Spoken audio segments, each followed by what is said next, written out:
મોઢામાં મૂકતા જ ઓગળી જાય તેટલી સરસ પોચી અને શરીર માટે એકદમ ગુણકારી તેવી શિયાળા માટે ગુંદરની સુખડી એકદમ સરળ માપથી બનાવીશું. તો તેના માટે એક કડાઈમાં ઘી ગરમ કરી તેમાં ઘઉંનો લોટ, થોડો કકરો એવો અડદનો લોટ લઈ બંને લોટને એકદમ ધીમા ગેસે સરસ ગોલ્ડન કલરનો થાય ને તેવો શેકી લઈશું.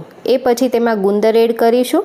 તો થોડો કરીને ગરમ લોટમાં ગુંદર એડ કરીશું ને એટલે એકદમ સરસ ગુંદર ફૂટીને ઉપર આવી જશે.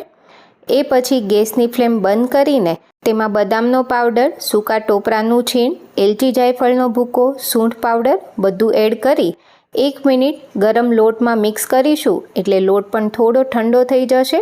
એ પછી તેમાં સમારેલો ગોળ એડ કરી જ્યાં સુધી ગોળ પીગળે નહીં ત્યાં સુધી મિક્સ કરીશું. એ પછી તેને અલગ વાસણમાં ઠારી લઈશું. ગોળ એડ કર્યા પછી સુખડીના મિશ્રણને વધારે મિક્સ નહીં કરવાનું, નહીતર સુખડી ચવડ થઈ જાય. એ પછી તેને કટ આપી અડધી કલાક સેટ કર્યા પછી તૈયાર છે એકદમ ટેસ્ટી અને હેલ્ધી ગુંદરની સુખડી. એકવાર ટ્રાય કરજો.